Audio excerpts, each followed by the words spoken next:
রূপাদি, আপনার সময় শুরু হচ্ছে এখন 3 মিনিট। দেখুন, আমি আপনাদের কথাটা একটু গোল গোল, তাই গোল গোলের মধ্যে আমি ঢুকতে পারছি না।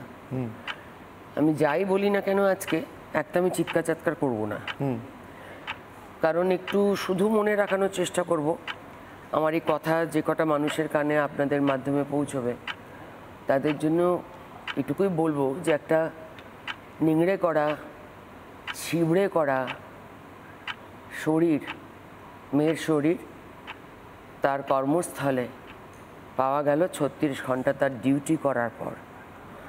ভবিষ্যৎ ডাক্তার হতে যাচ্ছিল মেয়েটা।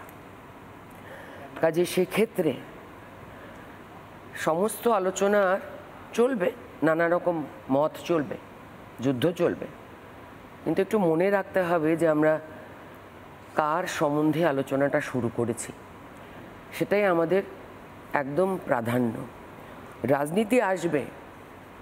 রাজনীতি আসবে কারণ আজকে যা যা ঘটনা ঘটেছে এই ঘটনার আমি একটা লিস্টও নিয়ে এসেছি। আজকে ভেবেছি যদি সময় দেন তাহলে পড়ব যে রাজনীতি তো সমাজনীতি। তো মমতা বন্দ্যোপাধ্যায় যখন দায়িত্ব নিয়েছেন রাজ্যের, আমরা কিছু মানুষ ভোট দিইনি, তাও উনি দায়িত্ব পেয়েছেন, তিনি আমাদেরও মুখ্যমন্ত্রী। আবার অনেকে ওনাকে ভোট দিয়ে এসেছে। প্রশ্ন হচ্ছে, রাজনীতি যখন তিনি তার একটা চেয়ারে বসেন, মুখ্যমন্ত্রী হন, সেই চেয়ারটা থেকে ওনার সকলের প্রতি সুষ্ঠু ব্যবহার এবং সুবিচার করার দায়িত্ব বর্তায়। সেখানে উনি বারবার খালি আন্দোলনমূলক পথে চলে যান কেন, সেটা আমি বুঝতে পারি না। ওনার আন্দোলন করার অভ্যেসটা এতটাই মজ্জাগত হয়ে গেছে, আমি বুঝতে পারি সিপিএমের এগেনস্টে বহু বছর লড়েছেন, লড়তে লড়তে এরকম একটা অবস্থা তৈরি হয়েছে হয়তো।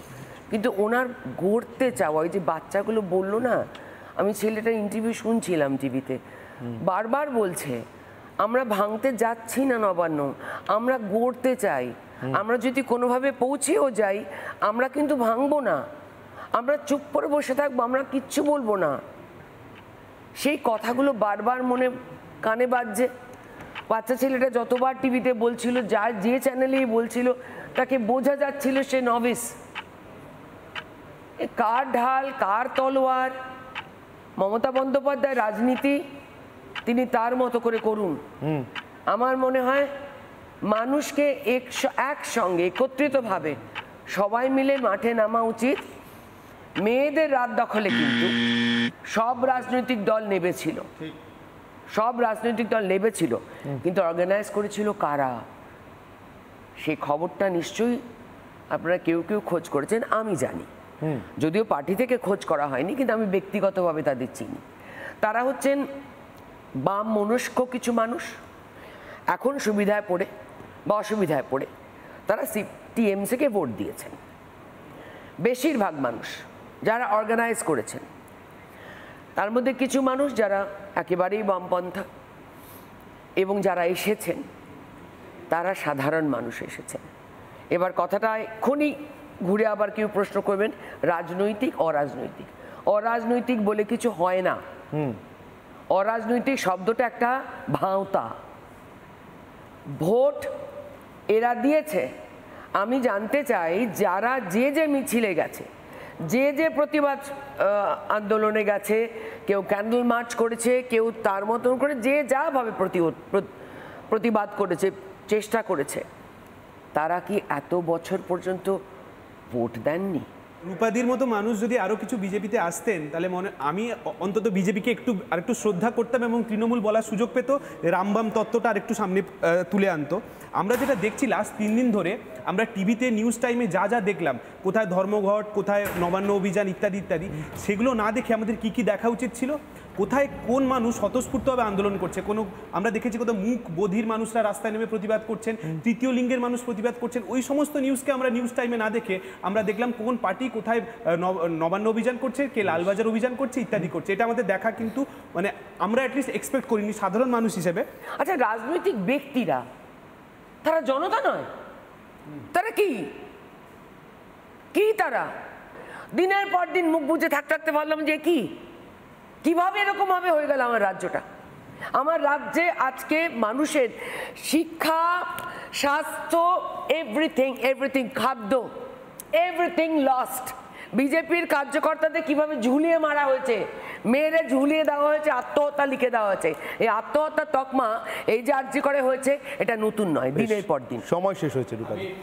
মণিশঙ্কর বাবুকে প্রথম অনুরোধ করবো যদি ইন্টারজেকশন পয়েন্ট থাকে তারপর নিজে যে কথাগুলো প্রথম থেকে শুরু থেকে বললো, অনেকগুলো বিষয়ের সঙ্গে আমি একমত, এবং একটা জিনিস আমি একমত হলাম, এবং আমারও যেটা মনে হয়েছিল রাত দখলের যে রাত্রেবেলায় যে লক্ষ লক্ষ লোক, দেখুন কোনো পার্টি, বিরোধী পার্টি, এই যে মমতা ব্যানার্জি 2011 সাল থেকে আসার পরে কোনো পলিটিক্যাল পার্টি ইন্ডিভিজুয়ালি এতগুলো লোককে জড়ো করতে পেরেছে বলে আমি দেখিনি। ঠিক রাত্রিবেলায় যে লোকগুলোকে দেখলাম কে করেছিল, কিছুটা আমারও মনে হয়েছিল বামপন্থী মনস্ক কিছু লোক, আজকে রূপাদি সেটা ক্লিয়ার করে দিলেন। রূপাদির কাছে আমার প্রশ্ন হচ্ছে, এই যে এত সংখ্যক লোক একসঙ্গে জড়ো করতে পেরেছেন বলে বামপন্থীরা বিশ্বাস করেন, এই জায়গা থেকে মানুষ বামপন্থীদের দিকে চলে যাচ্ছে বলেই কি ইন্ডিভিজুয়ালি বিজেপি একটা নবান্ন অভিযানের ডাক দিল, যে ওই লোকগুলো আমাদের লোক যাতে হয় এবং আমরা যাতে ওদেরকে সমর্থন নিয়ে এটাকে চেঞ্জ করতে পারি? না, আমি আপনাকে উত্তরটা দিতে পারি, খুব ডাইরেক্টলি দিতে পারি। সেটা আমি নিজেও গেছিলাম। কি ভাবলেন? না, আমি বলছি আমি নিজেও গেছিলাম, আমি জানি টিএমসির কারাগারে কাছে। শুনুন, রাত দখলে একটা সুবিধা ছিল, রাত দখলে একটা সুবিধা ছিল, ডাক দিয়েছে মেয়েরা নাম্বার 1। তারপর সোশ্যাল মিডিয়াতে সেটাতে রাত্রেবেলা অনেকে চুপচাপ নিজেদের মত পরিষ্কার করার জন্য, মনকে সাফাই দেওয়ার জন্য গেছিল, এবং সত্যি অনুতপ্ত মানুষ গেছিল, তাতে সিপিএম গেছিল, তাতে টিএমসি গেছিল। আমি 3 মিনিট শুরু করছি এখন, আপনি আপনার নিজের বক্তব্য বলুন। আচ্ছা বলুন। কোথাও আমার একটা মনে হচ্ছে মণিশঙ্কর বাবু একটু আহ্লাদিত বামপন্থী শব্দটা শুনে, তারা অর্গানাইজ করেছেন শুনে আপনার স্থিতি জানতে বোধহয় একটু সুবিধা হয়। আমি না, বাইরে থেকে বল প্রয়োগ হচ্ছে না বা ভেঙে ভেঙে হচ্ছে নাকি? বলছি রূপাদি যেটা শুরু করলেন, যেটা বলেছিলেন বামপন্থী, পরবর্তীকালে বললেন না সেটা নয়, তার মানে এইটাই যে যারা গেছিলেন সবাই কিন্তু তৃণমূল বিরোধী নয়, এটা পরিষ্কার করে দিলেন উনি। না, এটাও ঠিক বিরোধী বলছি। এইবার আমি বলছি যে আমাকে যখন ইন্ট্রোডাকশনে অনির্বাণ বলল যে তৃণমূলপন্থী আইনজীবী, দেখুন যেটা শুরুতে অনেকেই বলছেন, আজ রূপাদি বলল, অনেকেই বলেছেন অরাজনৈতিক বলে কিছু হয় না। এখন ব্যাপারটা হচ্ছে যে ফরচুনেটলি আর আনফর্চুনেটলি দেশের রাজনীতিরা, মানে রাজনীতি যারা করেন, রাজনৈতিক নেতা নেত্রীরা দেশটাকে চালান, ফলে তার বাইরে আপনি আমি যেতে পারবো না। ফলে আমি যখন কোনো একটা বলবো রাজনীতির প্রসঙ্গ আসবে, ফলে নিশ্চয়ই আমি এটা কোনো না কোনো রাজনৈতিক দলের পন্থী হিসাবেই বলবো, সেটা একদমই ঠিক। কিন্তু যে দলই করুক না কেন, যে দলেরই সাপোর্টার হোক না কেন, আমার একটাই অনুরোধ, এবং আমি বলবো তার নীতি আদর্শ থেকে বিচ্যুতি না ঘটিয়ে অন্যায়টাকে অন্যায় বলা, ন্যায়টাকে ন্যায় বলা সাহসটুকু রেখে সেই দলকে, যে কোনো দলকে তিনি সাপোর্ট করতে পারেন। আমি বলছি, আমি যদি রবীন্দ্রনাথের কথায় আসি, যে মানুষ হচ্ছে একটা সৃজনশীল প্রাণী, এবং সৃজনশীল প্রাণীরা যথার্থ একটা প্রকাশ ঘটাতে পারে। সেই জন্যেই সৃজনশীল প্রাণী এবং মানুষেরা অন্যান্য প্রাণীদের থেকে একটু আলাদা। আমি বলছি, যদি আমি নজরুলের কথাতে যাই, যে মাটিতে যাদের পড়ে না চরণ, মাটির মালিক তাহারাই অন, যে যত ভণ্ড ধরিবাজ আর সেই তত বলিয়ান। কেন বললাম কথাটা? আপনি যখন রাজনীতিতে আরেকজনকে সরাতে যাবেন, আপনাকে মাটির গন্ধটা বুঝতে হবে। আপনারা মাটির গন্ধটা এখনও জানেন না। আপনারা যেটা করতে চাইছেন সেটা হিংসা রাজনীতি, ধর্মের রাজনীতি। আপনি জনতার কথা বলছেন। আজকে একটা মহিলা 54 বছর তার পলিটিক্যাল কেরিয়ার, আপনি বলতে পারেন সে জনতা তার সঙ্গে এতদিন কি করে থাকলো? এটা কি নাটক? এটা একটা আশ্চর্য, এটা নিয়ে গবেষণা হওয়া দরকার। আপনি বলবেন যে এটা বিজেপি পার্টি, সে তো নারীদের কথা বলে। নারীদের কথা তো ঠাকুর রামকৃষ্ণ বলে গেছিলেন, উইমেন্স এম্পাওয়ারমেন্ট, নারী শক্তির জাগরণ আমরা কোথায় দেখছি? সারা ভারতবর্ষে কতগুলো রাজ্যে বিজেপি শাসিত দল আছে? কটা রাজ্যে বিজেপি ক্ষমতায় আছে? কটা রাজ্যে কোনো মহিলা মুখ্যমন্ত্রী আছে? আমরা দেখতে পেয়েছি।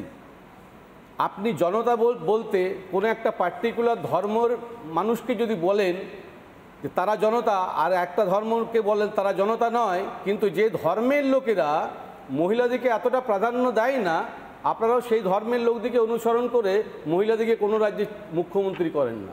তাহলে একটা জায়গায় সেই ধর্মের লোকেদের সঙ্গে আপনাদের অনেক মিল আছে।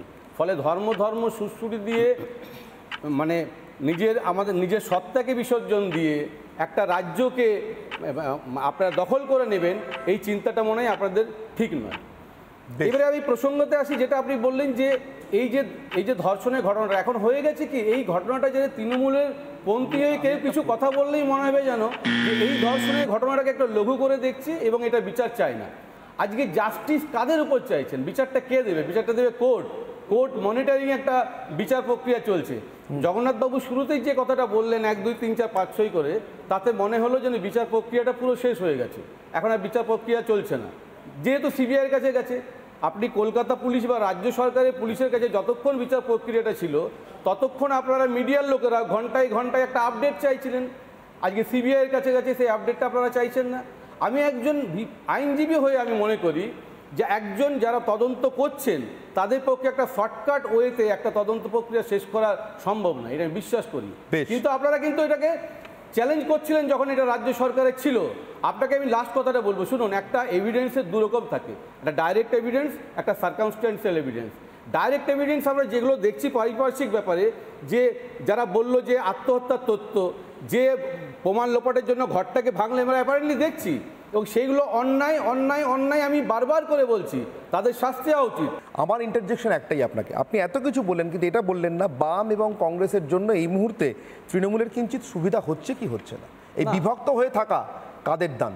দেখুন, একটা সরকার যদি অনেক দিন থাকে সেটা একটা ডিক্টেটরশিপে হয়, সেটা রাজ্য সরকার হোক বা কেন্দ্রীয় সরকার হোক। মানুষ যাদেরকে আপনি জনতা বলছেন তারা এইটাই তো উপলব্ধি করেছে যে কাদেরকে নিয়ে আসবো, এরা তো সারাক্ষণ ঝগড়ার মধ্যে থাকে। এই মমতা ব্যানার্জির আমলে না হয় কখনো কখনো একটা আমরা বিতস্তস্ত হয়ে যাচ্ছে, আমরা একটা খারাপ জায়গায় চলে যাচ্ছি, কিন্তু কন্টিনিউয়াস খারাপ জায়গায় থাকার থেকে মাঝে মাঝে খারাপ জায়গায় থাকাটা ভালো।